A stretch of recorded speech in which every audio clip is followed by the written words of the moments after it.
नमस्कार, मैं हूं आपके साथ रोहित। आप देख रहे हैं एनएफ न्यूज। 22 जनवरी को प्राण प्रतिष्ठा करने के बाद प्रधानमंत्री नरेंद्र मोदी अयोध्या से वापस दिल्ली लौटे तो उसके बाद अपने कामकाज में रम गए। हालांकि इसके 2 दिन बाद जब कैबिनेट की बैठक हुई और उसमें धन्यवाद प्रस्ताव पास हुआ तो प्रधानमंत्री नरेंद्र मोदी एक बार फिर से भावुक हो गए। जी हां, प्राण प्रतिष्ठा को लेकर कैबिनेट में धन्यवाद प्रस्ताव पास हुआ। इस दौरान प्रधानमंत्री नरेंद्र मोदी की तारीफ की गई। उनके 11 दिन के उपवास को लेकर भी कैबिनेट में बातचीत हुई और प्रधानमंत्री नरेंद्र मोदी को धन्यवाद भी दिया गया। साथ ही अयोध्या में जो कुछ भी हुआ उसको लेकर क्या माहौल इस वक्त देश में है, इस पर भी चर्चा हुई। इसके अलावा प्रधानमंत्री नरेंद्र मोदी ने अपने मंत्रियों से और संगठन के नेताओं से यह जानकारी ली कि प्राण प्रतिष्ठा का कितना असर देश में पड़ा है और देश की जनता क्या कुछ सोच रही है। हालांकि धन्यवाद प्रस्ताव के दौरान सबसे बड़ी खबर यही रही कि प्रधानमंत्री नरेंद्र मोदी बेहद भावुक हो गए और अपने मंत्रियों के सामने वो जिस तरीके से भावुक हुए उसकी जानकारी भी अब सामने निकल कर आ रही है। आपको बता दें कि कैबिनेट में जो प्रस्ताव पास हुआ उसके अनुसार अयोध्या में 22 जनवरी का समारोह अद्भुत रहा। भगवान राम के लिए लोकप्रिय आंदोलन एक नए युग का अग्रदूत है। लोगों ने सदियों तक इंतजार किया और भव्य मंदिर में प्रतिष्ठा समारोह एक नया युग लेकर आया है। यह एक जन आंदोलन में बदल गया है जो राष्ट्रीय कथा स्थापित करने जा रहा है। इसने सब भारतीयों को एकजुट किया है। यह एक निर्णायक बदलाव की तरह है। पीएम मोदी ने राष्ट्रीय अखंडता को एक नया आयाम दिया है।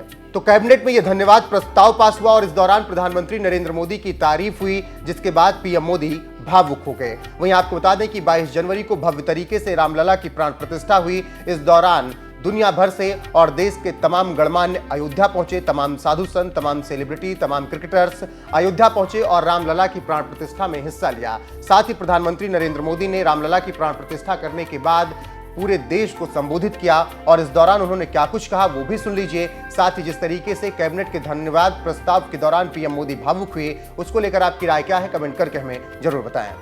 ये साक्षात मानवीय मूल्यों और सर्वोच्च आदर्शों की भी प्राण प्रतिष्ठा है। इन मूल्यों की, इन आदर्शों की आवश्यकता आज संपूर्ण विश्व को है। सर्वे भवन्तु सुखिनः, ये संकल्प हम सदियों से दोहराते आए हैं। आज उसी संकल्प को राम मंदिर के रूप में साक्षात आकार मिला है। ये मंदिर मात्र एक देव मंदिर नहीं है, ये भारत की दृष्टि का, भारत के दर्शन का, भारत के दिग्दर्शन का मंदिर है। ये राम के रूप में राष्ट्र चेतना का मंदिर है। राम भारत की आस्था है, राम भारत का आधार है, राम भारत का विचार है, राम भारत का विधान है, राम भारत की चेतना है, राम भारत का चिंतन है, राम भारत की प्रतिष्ठा है, राम भारत का प्रताप है, राम प्रवाह है, राम प्रभाव है, राम नेति भी है, राम नीति भी है, राम नित्यता भी है, राम निरंतरता भी है, राम विभु है, विशद है, राम व्यापक है, विश्व है, विश्वात्मा है।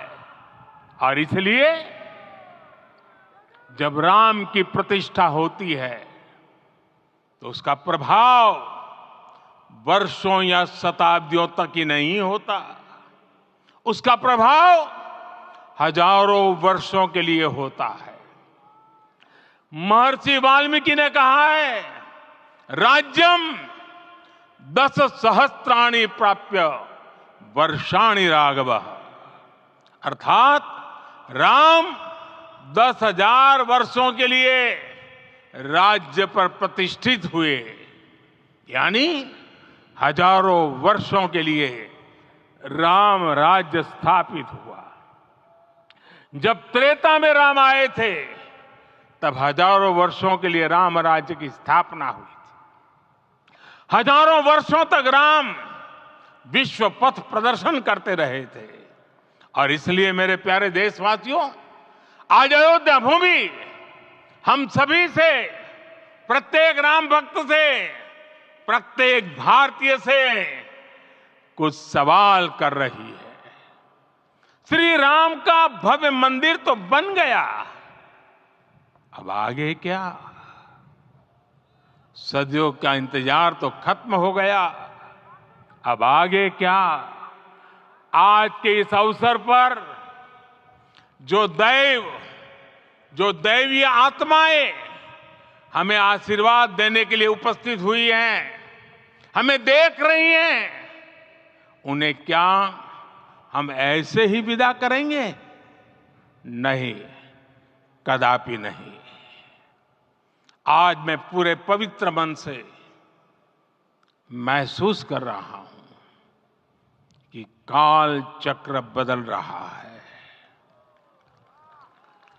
ये सुखद संयोग है कि हमारी पीढ़ी को एक कालजयी पथ के शिल्पकार के रूप में चुना गया है।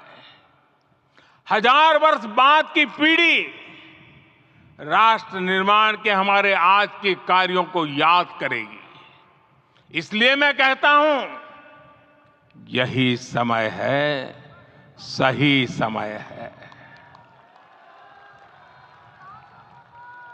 हमें आज से, इस पवित्र समय से अगले 1000 साल के भारत की नींव रखनी है। मंदिर निर्माण से आगे बढ़कर अब हमें सभी देशवासी यहीं इस पल से समर्थ, सक्षम, भव्य, दिव्य भारत के निर्माण की सौगंध लेते हैं।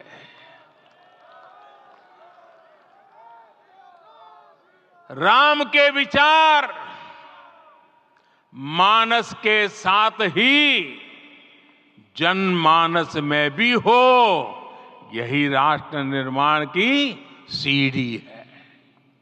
साथियों, आज के युग की मांग है कि हमें अपने अंतःकरण को विस्तार देना होगा। हमारी चेतना का विस्तार देव से देश तक, राम से राष्ट्र तक होना चाहिए। हनुमान जी की भक्ति, हनुमान जी की सेवा, हनुमान जी का समर्पण, ये ऐसे गुण हैं जिन्हें हमें बाहर नहीं खोजना पड़ता।